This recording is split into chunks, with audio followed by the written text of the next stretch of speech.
একই সঙ্গে বিজয় দিবস এবং 21শে জুলাই পালন করা হয়েছিল, সেটা হয়েছিল ব্রিগেডে। কিন্তু সেই পুরনো ঐতিহ্য মেনে ফের এবছর ধর্মতলায় পালন করা হচ্ছে এবং ধর্মতলায় মমতা বন্দ্যোপাধ্যায় প্রথম আসছে। আমাদের সঙ্গে আশাবুল হোসেন রয়েছে। দিদি আশাবুল, মমতা বন্দ্যোপাধ্যায় ঠিক কটা নাগাদ এসে পৌঁছবেন এবং কখন এই সভাটা শুরু হবে?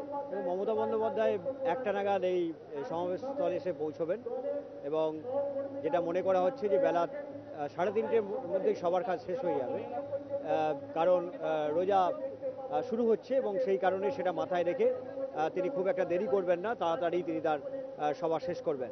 এবং আজকের সভাটা রাজনৈতিক দিক থেকে এবং প্রশাসনিক দিক থেকে দুই দিক থেকেই অত্যন্ত গুরুত্বপূর্ণ সভা, কারণ মুখ্যমন্ত্রী তার 1 বছরের সাফল্যের খতিয়ান আগামী দিনে তিনি কি করতে চাইছেন তার সরকার মানুষের জন্য, সেটা আজকে তার হিসেব নিকেশ, তার খতিয়ান আজকে মানুষকে সাক্ষী রেখে তাদের সামনে তুলে ধরবেন প্রশাসক মমতা বন্দ্যোপাধ্যায়, মুখ্যমন্ত্রী মমতা বন্দ্যোপাধ্যায়। এবং এক্ষেত্রে তার মধ্য থেকেই তিনি মানুষের জন্য কাজ করার চেষ্টা করছেন, বাংলাকে নতুন পথ দেখানোর চেষ্টা করছেন।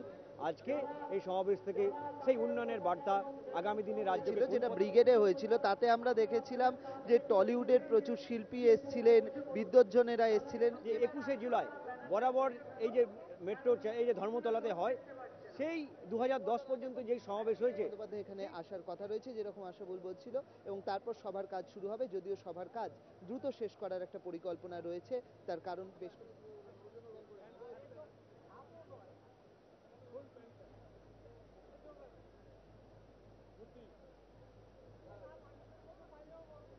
আপনারা বিশৃঙ্খল এভাবে করবেন না। পেছনের মানুষরা যারা দাঁড়িয়ে আছেন, যদি দাঁড়িয়ে থাকতে চান একটু পেছনে চলে যান।